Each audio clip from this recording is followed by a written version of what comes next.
ഈ സംഭവം നടക്കുന്നത് 2015 ജൂൺ 11 രാവിലെ 10 മണിക്ക് കൽക്കത്തയിൽ നിന്നും 50 കിലോമീറ്റർ മാറിയുള്ള ഒരു ഗ്രാമത്തിലാണ്. ആ ഗ്രാമത്തിലെ ഒരു ബംഗ്ലാവിൻ്റെ സൈഡിലൂടെ ഒരു സൈക്കിളിൽ ഒരാൾ വരുമ്പോൾ ആ ബംഗ്ലാവിൻ്റെ രണ്ടാമത്തെ നിലയിൽ നിന്നും പുകയും അതുപോലെ തന്നെ ഭയങ്കര ദുർഗന്ധവും വരുന്നുണ്ട്. ഉടനെ പുള്ളി അവിടെ സൈക്കിൾ നിർത്തി ഉടനെ ഇറങ്ങി ഉടനെ പോലീസിനെയും ഫയർഫോഴ്സിനെയും വിളിച്ചു.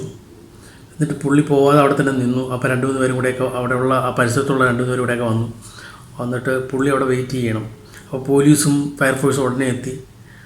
ഉടനെ അവരെല്ലാം കൂടെ ഗേറ്റിനകത്തോട്ട് കയറിയപ്പോഴത്തേക്കും നല്ല പുകയുണ്ട്. അപ്പോൾ എല്ലാം ലോക്ക്ഡാണ്, ആരുമില്ല അവിടെ പ്രശ്നമായി. അപ്പോൾ അവിടെയുള്ള ആൾക്കാരോട് ചോദിച്ചപ്പോൾ അവർ പറഞ്ഞത് ഇവിടെ ആരും പുറത്തോട്ടൊന്നും ഇറങ്ങാറില്ല, ഇവിടെ ഒരു വാച്ച്മാനുണ്ട്, പുള്ളിയാണ് ഇവിടെ വരാറുള്ളത്. അത് തന്നെ പുള്ളിക്ക് തന്നെ അകത്തോട്ട് ആരെയും കയറ്റാറില്ല.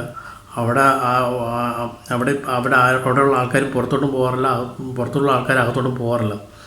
അവിടെ ആകെ ഉള്ളതെന്ന് പറഞ്ഞാൽ ഒരു പയ്യനാണ് ഇടയ്ക്ക് പുറത്ത് പോകുന്ന ഒരു പയ്യൻ മാത്രമേ ഉള്ളൂ. പിന്നെ ഈ സെക്യൂരിറ്റിക്കാരെന്ന് പറയുന്നത് അവിടെ ഒരു ഭക്ഷണം മേടിക്കാനും നിർത്തിയേക്കുന്നതാണ്.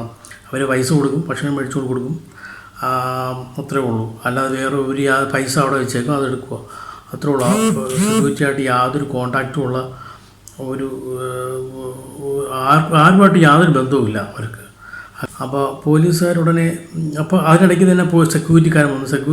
സെക്യൂരിറ്റിക്കാരൻ പറഞ്ഞു പുള്ളിക്കാരനൊന്നും അറിയില്ല, അപ്പോൾ ഇങ്ങനെയാണ് അവസ്ഥ, ഇങ്ങനെയാണ് കാര്യങ്ങളെന്ന് പറഞ്ഞു. പുള്ളി അകത്തോട്ട് കയറ്റാറില്ല. അവർ ഭക്ഷണമൊക്കെ മേടിക്കണമെങ്കിൽ പൈസ അവിടെ വെച്ചേക്കാം, അതെടുത്തുകൊണ്ട് പോയി ഭക്ഷണം മേടിക്കാതെ വെക്കുക, അങ്ങനെ അത്രേ ഉള്ളൂ. അല്ലാതെ അവരുമായിട്ട് യാതൊരു കോണ്ടാക്റ്റും ഇല്ലെന്ന് പറഞ്ഞു. അങ്ങനെ പോലീസുകാരും ഫയർഫോഴ്സും കൂടെ ഉടനെ ചെന്നിട്ട് ഡോറ് പൊളിച്ചകത്ത് കയറിയാണ്. അകത്ത് കയറിയ ആ പോലീസും ഫയർഫോഴ്സുകാരും ഞെട്ടിപ്പോയി.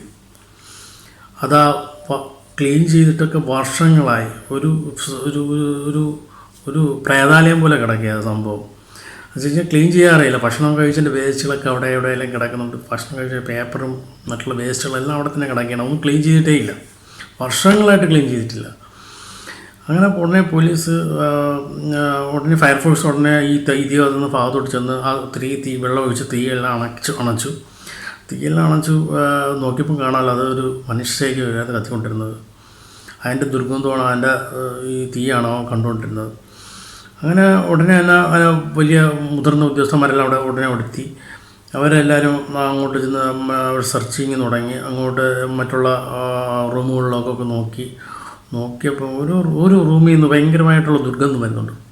അപ്പോൾ ആ റൂമിലേക്ക് പതുക്കെ ഒന്ന് നോക്കിയപ്പം അവിടെ ഒരു പട്ടിയുടെ സ്കിൽറ്റൻ അവിടെ തറയിൽ കിടക്കുന്നുണ്ട്, പട്ടിയുടെ സ്കിൽറ്റൻ. പിന്നെ കുറച്ച് കഴിഞ്ഞ് അങ്ങോട്ട് നോക്കിയപ്പോൾ കാണാൻ അത് പിന്നെ ഞെട്ടിപ്പോയത്, ആ ബെഡിൽ ഒരു അസ്ഥികൂടം, മനുഷ്യൻ്റെ അസ്ഥികൂടം ഇങ്ങനെ കിടക്കുന്നു. ഏകദേശം ഒരു 6 മാസത്തിൽ കൂടുതലായി കാണും ആ അസ്ഥികൂടം അങ്ങനെ കിടക്കുന്നുണ്ട്. ഉടനെ പോലീസുകാർ ഉടനെ എല്ലാവരും ഫോറൻസിക് വിദഗ്ധരും എല്ലാവരും ഉടനെ എത്തി അത് അതിനെപ്പറ്റുള്ള കാര്യങ്ങളൊക്കെ നോച്ചു. അപ്പോൾ എന്നിട്ട് തിരിച്ചവരെ ഇറങ്ങി അടുത്ത റൂമിലേക്കൊക്കെ നോക്കിയപ്പോൾ ഒരു റൂമിനകത്ത് സൗണ്ട് കേൾക്കുന്നു, ചെറിയൊരു സൗണ്ട് കേൾക്കുന്നു. അപ്പോൾ ഉടനെ അവർ ആ ഡോറിലൊന്ന് തട്ടി. ഡോർ തൊട്ടിട്ട് തുറക്കുന്നില്ല. അപ്പോൾ ഒന്നും കൂടെ ഒന്ന് നല്ലോണം ശക്തിയായിട്ട് തട്ടം നോക്കിയപ്പോഴത്തേ അത് പതുക്കെ തുറന്ന് ഒരാൾ ഇറങ്ങി വരുന്നു. ആ ആളിനെ കണ്ട് ഞെട്ടിപ്പോയി പോലീസുകാരെന്ന് വെച്ചാൽ ഒരു പ്രാകൃത മനുഷ്യൻ, ഒരു കുളിക്കാറൊന്നുമില്ല, കുളിച്ചിട്ടേ ഇല്ല, കുളിക്കുന്നുമില്ല, താടിയും മുടിയും വളർത്തിയ ഒരു പ്രാകൃത മനുഷ്യൻ ചിരിച്ചുകൊണ്ട് ഇറങ്ങി വരുന്നു. അപ്പോൾ ഇവർ ചോദിക്കുന്നതിനൊന്നും മറുപടിയൊന്നും വ്യക്തമായിട്ടൊന്നും പറയുന്നില്ല. ഒരു മെൻ്റൽ ഒരു വട്ടനെ പോലെയാണ് അവർ സംസാരിക്കുന്നത്, പുള്ളിക്കാരനാണ് സംസാരിക്കുന്നത്. അപ്പോൾ ഉടനെ ഈ ചിരിച്ചുകൊണ്ടൊക്കെ കാര്യങ്ങൾ പറയുന്നത്, പുള്ളിക്ക് ഇതുമായിട്ട് ഈ സംഭവങ്ങളുമായിട്ട് യാതൊരു ബന്ധമില്ലാത്ത രീതിയിൽ ഉള്ളതുപോലെയാണ് സംസാരിക്കുന്നത്. ഇത് പരസ്പര വിരുദ്ധമായുള്ള കാര്യങ്ങളൊക്കെ പറയണം. ഉടനെ പുള്ളി അറസ്റ്റ് ചെയ്ത് ഉടനെ ഹോസ്പിറ്റലിലേക്കാണ് കൊണ്ടുപോയത്.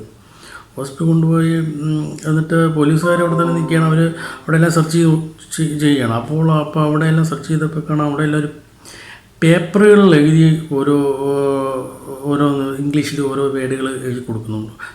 എഴുതിയ പേപ്പറുകൾ, തുണ്ട് പേപ്പറുകളൊക്കെ ഇഷ്ടംപോലെ അവിടെ കിടക്കണം. അപ്പോൾ അതെല്ലാം എടുത്ത് നോക്കിയപ്പോൾ അതെല്ലാം ഈ സംസാരിക്കുന്നതിന് പകരം ഇവർ യൂസ് ചെയ്തിരിക്കുന്ന സംഭവങ്ങളാണത്. സംസാരിക്കുന്നതിന് പകരം ഇവർ പേപ്പറിൽ എഴുതി കൊടുത്താണുള്ളത്. സംസാരമില്ല, പേപ്പറിൽ എഴുതി കൊടുക്കുക എന്നുള്ള ഒരു സംഭവം മാത്രമേ ഉള്ളൂ. പേപ്പറിൽ എഴുതിയാണ് അവർ കോൺവെർസേഷൻ നടത്തിക്കൊണ്ടിരുന്നത്. അപ്പോൾ അവർ പരസ്പരം സംസാരിക്കാറ് പോലും അതിൽ നിന്ന് മനസ്സിലായി കഴിഞ്ഞു.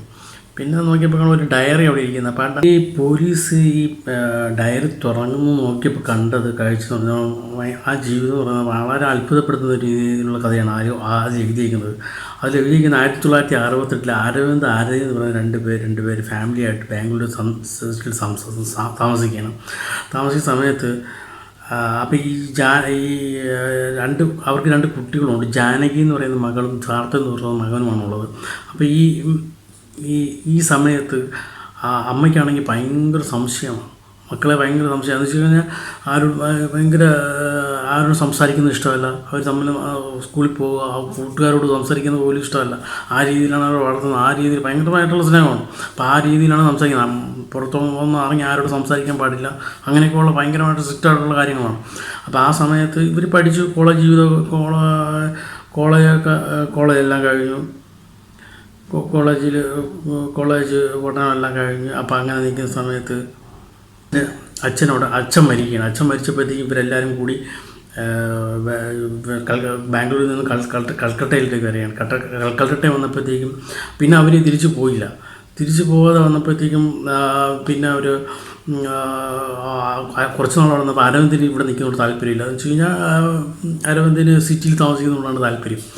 അപ്പോൾ അങ്ങനെ അരവിന്ദ് ഉടനെ അത് വഴക്കായി, അവർ ഭയങ്കര കേസൊക്കെ. അപ്പോൾ അങ്ങനെ ഉടനെ ആരതി കോടതിയിൽ നിന്ന് വിധി വന്ന ആരതിക്ക് ആരോട് വേണമെങ്കിലും ഇഷ്ടമുള്ള ആരോട് അവിടെ താമസിക്കാന്നുള്ള ഒരു കോടതി വിധി വന്നപ്പോഴത്തേക്കും അരവിന്ദ് ഉടനെ മോളുമായിട്ട് സിറ്റിയിലുള്ള ഒരു ഫ്ലാറ്റിലേക്ക് മാറുകയും ആരതിയും പാർത്തയും മോനും കൂടെ വീട്ടിൽ തന്നെ താമസിക്കുകയും ചെയ്തു. അങ്ങനെ താമസിക്കുന്ന സമയത്ത് ഈ പിള്ളേരെല്ലാം കോളേജ് പഠനമെല്ലാം കഴിഞ്ഞു. അവർക്ക് ഒരാൾക്ക് UK-യിലേക്കും ഒരാൾക്ക് അമേരിക്കയിലേക്കും USA-യിലേക്കും ആണ് അവർ ജോലി കിട്ടി അങ്ങോട്ട് പോവുകയാണ്. പഠിക്കാനും ജോലി ആവശ്യത്തിനായിട്ട് അവരങ്ങോട്ട് പോകുന്ന സമയത്താണ് അമ്മ മരണപ്പെടുന്നത്. 2014 അമ്മ മരിക്കുകയാണ്. അമ്മ മരിക്കുന്ന സമയത്ത് ഇവർ രണ്ടുപേരും തിരിച്ചു വരികയാണ്. കൽക്കത്തയിലെ ബംഗ്ലാവിലേക്ക് തിരിച്ചു വരികയാണ്. അപ്പോൾ തിരിച്ചു വന്ന സമയത്ത് അമ്മ മരിച്ചതിന് ശേഷം പിന്നെ ഇവർ തിരിച്ച് എങ്ങും പോയില്ല. ഇവരെല്ലാവരും അവിടെ തന്നെ താമസിക്കുകയാണ്. 3 പേരും അവിടെ തന്നെയാണ് പിന്നെ താമസിക്കുന്നത്. താമസിക്കുന്ന സമയത്ത് ഇവരാരും പരസ്പരം അങ്ങോട്ട് ഒന്നും സംസാരിക്കാറില്ല. അവർ സംസാരിക്കുന്നത് തന്നെ പേപ്പറിൽ എഴുതി കൊടുക്കുകയാണ് ചെയ്യുന്നത്, അല്ല അവർ സംസാരിക്കാറില്ല.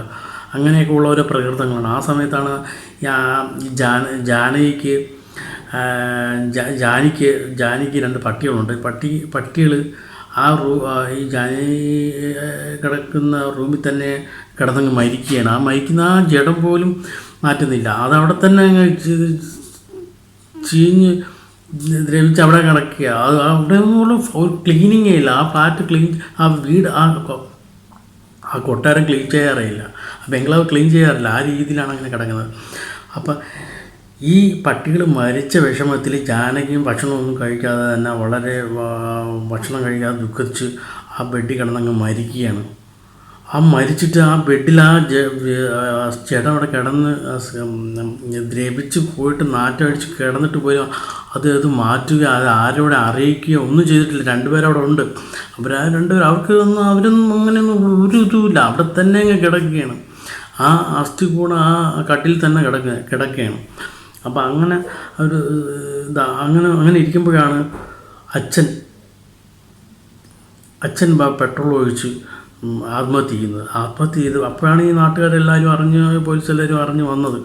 അപ്പം അങ്ങനെ ഇരിക്കുമ്പോഴാണ് പാർത്ഥയെ പോലീസ് അറസ്റ്റ് ചെയ്തുകൊണ്ട് പോയി. പാർത്ഥയെ ഒരുപാട് കാര്യങ്ങളൊക്കെ ചോദിച്ചെങ്കിലും പാർത്ഥയ്ക്ക് ഇതുമായിട്ട് യാതൊരു ബന്ധമില്ലാത്ത രീതിയിൽ സംസാരിക്കുന്നത് പോലീസിന് മനസ്സിലായി. പോലീസിന് പുള്ളിയുടെ മുകളിൽ കേസൊന്നും എടുക്കാൻ പറ്റത്തില്ല. കാരണം എന്ന് പറഞ്ഞാൽ പുള്ളി ആരെയും കൊന്നിട്ടൊന്നുമില്ല. അത്ര ആ ഒരു ജാനി മരിച്ചിട്ട് പോലീസിനെ അറിയിച്ചില്ല എന്നുള്ളൊരു കുറ്റം മാത്രമേ ഉള്ളൂ. അത് വലിയ കേസൊന്നുമില്ല, അത് ജാമ്യം കിട്ടാവുന്ന കേസ് മാത്രമേ ഉള്ളൂ. അപ്പോൾ അങ്ങനെ ഇരിക്കുമ്പോൾ കുറച്ച് നാൾ കഴിഞ്ഞപ്പോഴത്തേക്ക് വാർത്ത പുറത്ത് വരികയും പുറത്ത് വന്ന് ഈ ബംഗ്ലാവ് 40 കോടി രൂപയ്ക്ക് കൊടുത്തതിന് ശേഷം ഈ പൈസയുമായിട്ട് പാർത്തോ ബാംഗ്ലൂരേക്ക് പോകും, അവിടെ ഒരു ഫ്ലാറ്റ് മേടിക്കുകയും അവിടെ അടിച്ച് പിന്നെ ജീവിതം പാർത്തേൻ്റെ ജീവിതം എന്ന് പറഞ്ഞാൽ ഭയങ്കരമായിട്ടുള്ള അടിച്ചുപൊളി ജീവിതമായിരുന്നു. ബാറിലും അതുപോലെ തന്നെ ഇഷ്ടംപോലെ പൈസയുണ്ട്, പിന്നെ അതുകൊണ്ട് ഒരു പ്രശ്നവുമില്ല. ഈ ബാറിലും അവിടെ ഇവിടെ എല്ലാം പോയി കിടന്ന് കറങ്ങി മദ്യപിച്ചും പൈസ എങ്ങനെ ചിലവാക്കണം അടിച്ച് പൊളിക്കുകയാണ്. ആ സമയത്താണ് 2017 പാർത്തോ ആത്മഹത്യ ചെയ്യുന്നത്. പെട്രോൾ ഒഴിച്ച് ഫ്ലാറ്റിനകത്ത് തന്നെ ആത്മഹത്യ ചെയ്യുകയാണ് ചെയ്യുന്നത്. അപ്പോൾ ഈ നാട്ടുകാരൊക്കെ പറയുന്നത് അത് പുള്ളി ആത്മഹത്യ ചെയ്യാൻ ഒരു ചാൻസും ഇല്ല. കാരണം എന്ന് പറഞ്ഞാൽ ഏതെങ്കിലും ബന്ധുക്കൾ പണത്തിന് വേണ്ടി കൊന്നതാണെന്നാണ് നാട്ടുകാരും മറ്റുള്ളവർ പറയുന്നത്. പക്ഷേ അതൊന്നും സത്യമാണെന്ന് അതിനെക്കുറിച്ചൊന്നും അറിയാൻ പറ്റുന്നില്ല.